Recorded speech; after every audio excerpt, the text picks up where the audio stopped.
Hello there, it's Martyn Green, Devon Fishing Guides. Over the last few weeks, fishing down here has been hard. And during that time, because there's a lot of whiting, there's a lot of dogfish, perhaps I should call them small spotted cat sharks, but because there's a lot of those around, we tend to use a lot of fish strips. Now, paternoster tackle is a go-to tackle, but it can be really irritating. Your traces can tangle, the fish strips can spin on the way in, and generally you find yourself making a lot of new traces. What I wanted was a tackle that could cast without tangling terribly much, that would present the baits well and wouldn't spin round terribly with fish strip on. So for that I needed to incorporate a swivel. So all of a sudden, out of the blue, I got the idea for what I call a T-boom. And that's what I'm going to be demonstrating this afternoon. I've made three types. One type is for float. I would talk about that in the summer. As I say, we're in March at the moment, so it's a bit of a doldrums month. One is a bit of a heavier T-boom, which is used with a splashdown link for long distance casting, a type of paternoster up and over tackle. And the other one is a straightforward paternoster made with two T-booms. Between the two rods that I use, I'm not allowed by my club rules to use any more than 3 hooks. So it's making sure that the 3 hooks that I'm using are all fishing efficiently. May not always catch something, normally do, but may not always. But I didn't want to have to keep changing the traces all the time. So that's when I came up with the idea of a T-boom. And in this video, I'm going to show you how to make it. I hope you find it useful. You're going to need some stainless steel spring wire. I use 1.2mm. It's very stiff, it's springy, it doesn't rust. It's useful for all sorts of booms. It is particularly useful for this one. You're going to need either 2 pairs of pliers or a pair of pliers and a mole grips. If you want things to look really pretty, you might even want to get yourself a pair of jewellery pliers. Those round-nosed pliers can make some really nice eyes. You're also going to need some silicone rubber. Depending on the thickness of the line, I use either 1.5 or 2mm silicone rubber to sheath the legs of the T-boom. To sheath the part that leads up to the swivel and the swivel itself, I use 4mm. That tends to do it as long as you don't go overboard on the size of your swivels. Keep everything in proportion. To make the T-boom, you start with a piece of stainless steel spring wire. This one here, it's 9 centimeters long, and basically it's 1.25mm.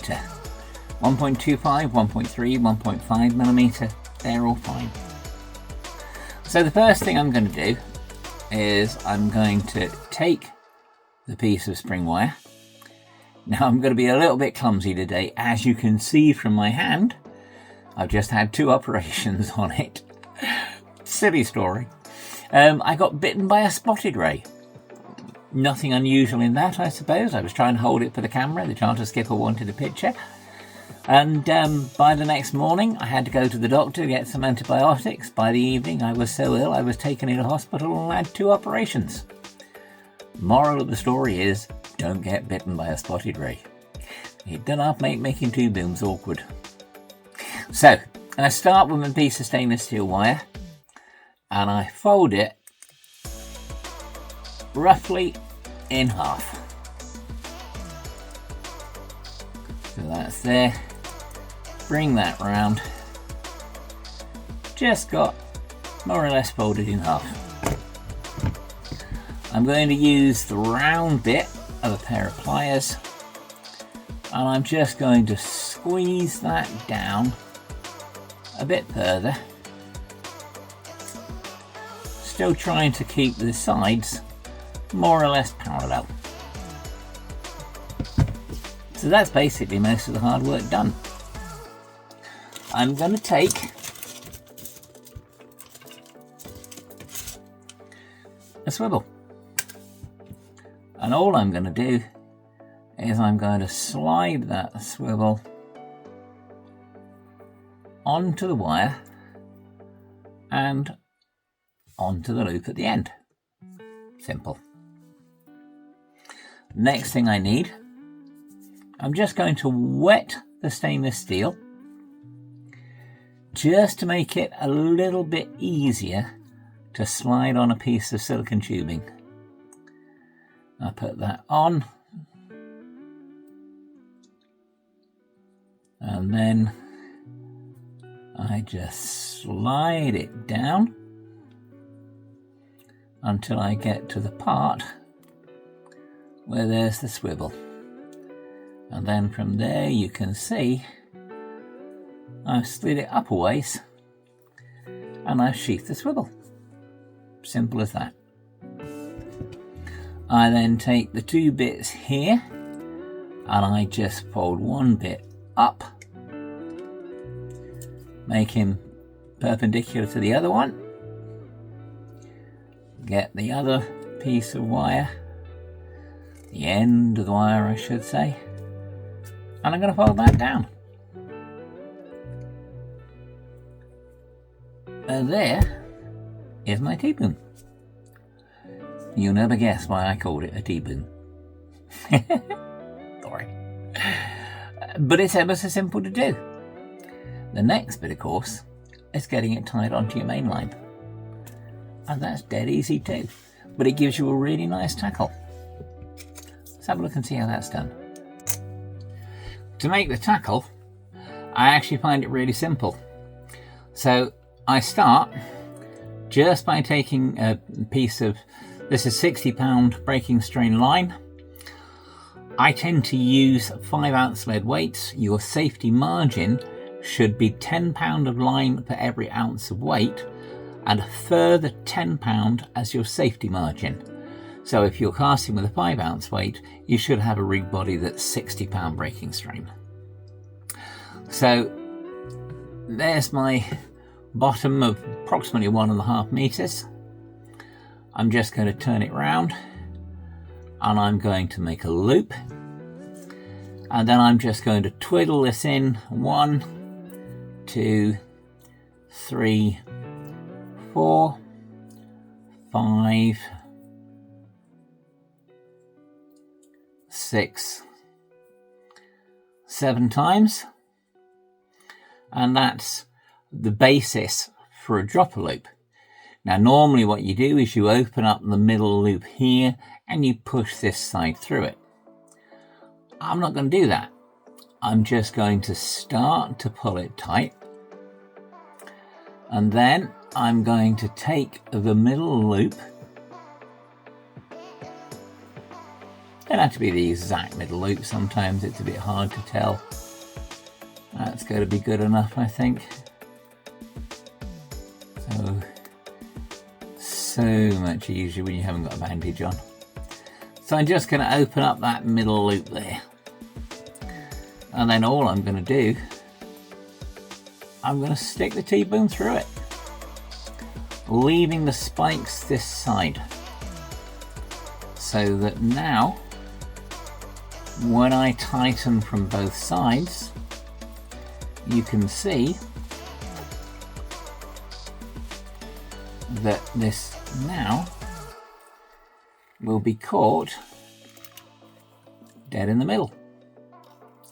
So any force that a fish supplies is going to be pulling that way.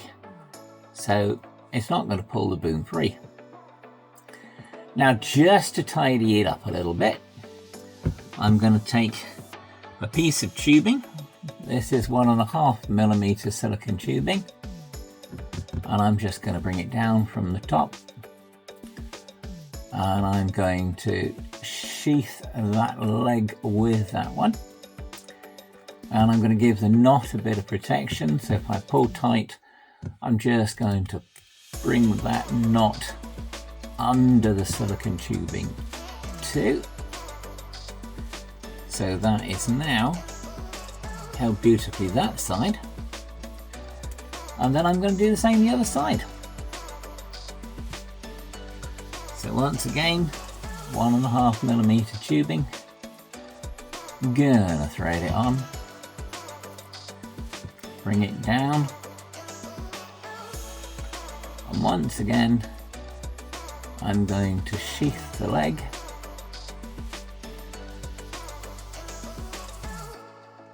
and I'm just going to pull it up and over the knot there, so that now when I lift it, there's your T-boom. However, unlike your droopy swivels, just look how lovely and straight that is. And that will take a lot of punishment. What I have found is sometimes the silicone rubber will split along here. So periodically you might just have to snip the swivel off and thread on a new piece.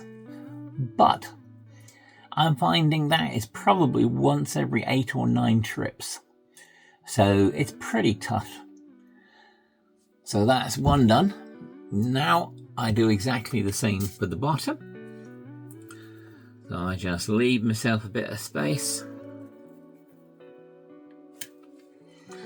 And once again, I turn him round. I make a loop. And then I could do it straight away. The clever of you will have looked at this and thought, he's forgotten something. Which I have. Because if I want to sheath both legs, I'm going to need to put a piece of silicone rubber on first before I tie the loop.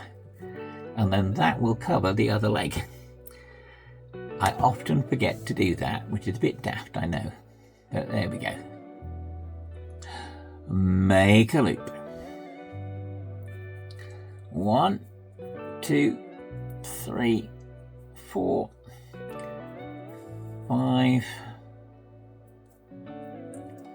6, 7 turns round. Just going to pull up a little bit, just so that the knot starts to form. And then, just like I did before, I'm going to open up the approximate middle loop where you would normally stick your dropper through. My eyes are not getting any younger.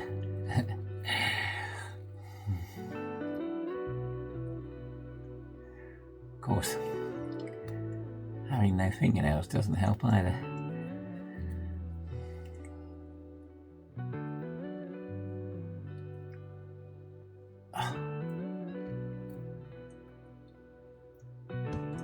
There we go. So that's the approximate middle loop there. And I'm just going to take a piece of silicone on the T-boom, push it through, and now aim for the bottom there, and then I'm just going to pull tight. I can twist that now the right way. Once again, all the force is going to come that way. There's no way that that can come loose.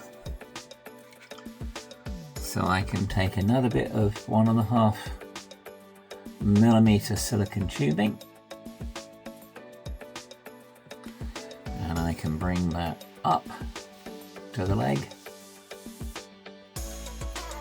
I can slide that over the leg there.